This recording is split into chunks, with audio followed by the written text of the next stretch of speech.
Hi, welcome to Bookey, which unlock big ideas from world bestsellers in audio, text, and mind map. Please download Bookey at Apple Store or Google Play with more features. Get your free mind snack now. Today we will unlock the famous novel, Animal Farm. George Orwell wrote this political satire in the form of a fable in 1945, giving it the title Animal Farm. The book shocked the world, fueling conflicts between capitalism in the USA and the socialism of the Soviet Union. The story triggered different responses from the two opposing ideologies. In the capitalist countries of the West, the work was warmly received. People believed it was an objective evaluation of a socialist country and told the truth about its living conditions. Western societies embraced the story, and its popularity grew. Animal Farm was translated into more than a dozen languages, adapted for children, illustrated and turned into animated movies. Orwell himself became a spokesperson and arbiter of his time, with influential moral views and a linguistic style that influenced the works of many Western novelists and playwrights of the 1950s and 60s. However, in communist Russia, the novel was regarded as anti-Soviet, anti-socialist, and was banned for many years. In fact, the book is widely regarded as a revelation of the dark side of Joseph Stalin's influence in the Soviet Union and an attack on totalitarianism across the world. In the preface to the Ukrainian edition, Orwell says that some elements of the plot were inspired by the historical facts of the Russian Revolution. During the Cold War, the United States actively used the book as a propaganda weapon against the Soviet Union. So is this really an anti-socialist story? Why did it touch a nerve on both sides? Next, we will discuss the novel's plot in three parts. Firstly, we will explain the novel's narrative framework. We will hear how the animals on the farm plan their revolution, and what kinds of power struggle take place as the revolt gets underway. And how the ruler gradually starts to betray the revolutionaries. In the second section, we will analyze the ideas this work seeks to convey, and the symbolic representation behind the character of the various animals. In part 3, we'll talk about Orwell's approach to writing, how his experiences changed his ideological views, and why he wanted to use animal imagery to illustrate his ideas. Part 1, The Changes at Animal Farm.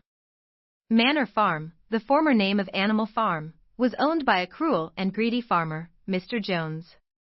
One night, drunk on wine, he forgets to close the henhouse and lock up the animals. So, while he and Mrs. Jones sleep, the animals assemble in the large barn and listen to a speech delivered by Old Major, a venerated pig.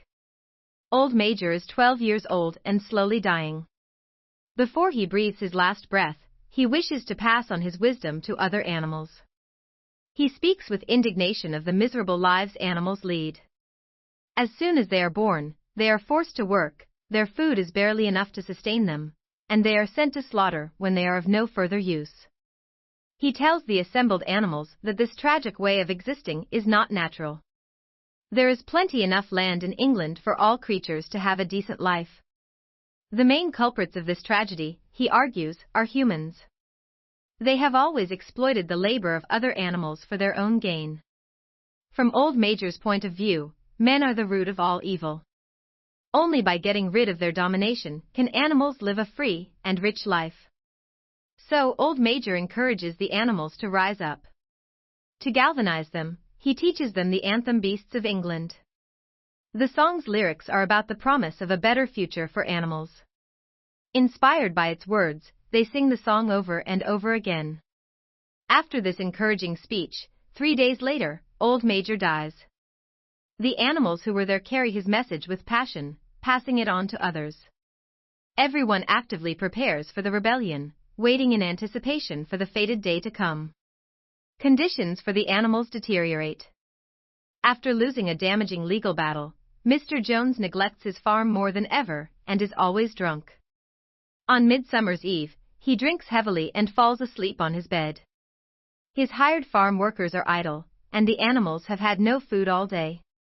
Later, crazed with hunger, the animals break into the shed, where Jones locks away their food. The noise awakes Jones. Seeing what has happened, he indiscriminately lashes out at the animals. The starving animals cannot stand it any longer, So they bring their plan into action and fiercely rush at the farmhands who flee in terror. At the end of the day, the rebellion is complete, and the animals control the farm. Now the farm belongs to the animals. Among them, two outstanding pigs, Napoleon and Snowball, assume leadership. Snowball is lively, articulate, brimming with ideas and plans.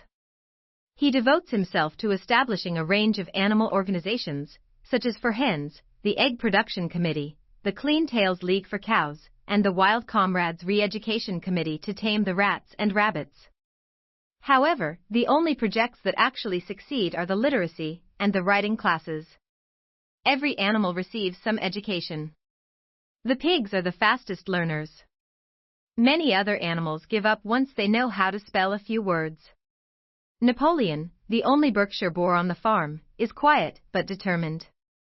He recognizes the importance of education, but he is not interested in Snowball's other miscellaneous committees. He understands how education will form the next generation, and adopts 9 freshly weaned puppies, telling their mother he will be responsible for their education. He takes the puppies and keeps them in seclusion away from the other animals on the farm. After taking over, Old Major's teachings are condensed into 7 commandments. These are inscribed on the wall, and the farm is renamed Animal Farm. The commandments say, whatever goes upon 2 legs is an enemy, whatever goes upon 4 legs, or has wings, is a friend, no animal shall wear clothes, no animal shall sleep in a bed, no animal shall drink alcohol, no animal shall kill any other animal, all animals are equal. Snowball boils down the full set of rules into a single slogan, and the sheep especially love to sing this all day long, 4 legs good, 2 legs bad. The animals work harder than ever under Napoleon and Snowball's leadership, but they are happy because now they are working for themselves. No one wastes food, and no one steals it. They have more to eat than ever before and greater leisure time. There are setbacks. Some animals cannot successfully manipulate the farm tools designed for humans, and they do not have a threshing machine to shell their grain. However, with their brilliant minds, pigs often come up with new solutions and lead the way. Sunday is a day to rest, and no one works. It's the day the animals hold their general assemblies, plan for the upcoming week's work, and propose and vote on resolutions. It is always the pigs who make proposals, with Napoleon and Snowball making the most contributions. Despite the democratic procedures, they can never reach a consensus. For example, if one of the pigs promotes sowing barley in the winter, the other will recommend planting more oats.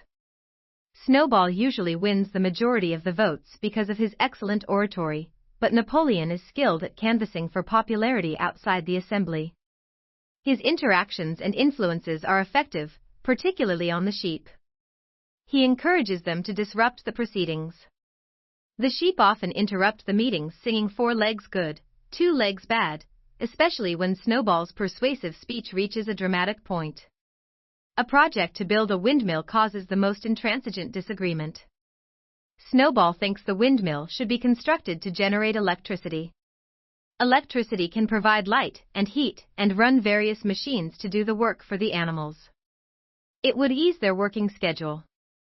However, Napoleon scoffs at the scheme. He believes the priority should be increasing food production. Everyone could starve to death while they waste time building a windmill.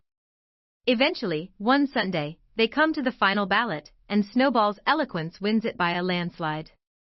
At the moment when the triumphant decision is announced, Napoleon lets out a howl. Nobody has heard such a terrible sound before. 9 big dogs rush in and go straight for Snowball. Desperately, he escapes from the hound's jaws and flees. This leaves Napoleon as the sole commander of the animal farm. He immediately announces the suspension of the Sunday meetings. Instead, decisions will be made by a special committee of pigs, led by him. All the other animals would simply have to accept their decisions. Needless to say, the announcement upsets the other animals, among them 4 little pigs who only know a few words. They disapprove of the new arrangements. Everyone wants to protest, but they don't know how to express themselves. The 4 little pigs don't dare to speak up. They are too frightened of the barking of the 9 fierce dogs who act as Napoleon's bodyguards. Then, the sheep begin to sing, 4 legs good, 2 legs bad. By the time they quieten down, the opportunity for discussion has passed. In the aftermath of the meeting, Squealer, a pig renowned for his eloquence and persuasiveness, lobbies to the animals on Napoleon's behalf. He portrays Napoleon's power grab as an act of self-sacrifice for all animals' benefit. He attempts to discredit Snowball's legacy. He uses their fear of Jones as a trump card when the other animals challenge him. If they don't put their trust in Napoleon, Jones will return and reclaim the farm. He declaims, "Surely, comrades, you do not want Jones back?" It's true, no one wants the farmer back. If Napoleon's move is what can prevent Jones's return, the animals can't argue against it anymore. Today we are just sharing limited content. To unlock more key insights of world-class bestseller, please download our app. Just search for Bookey at Apple Store or Google Play. Get your free mind snack now.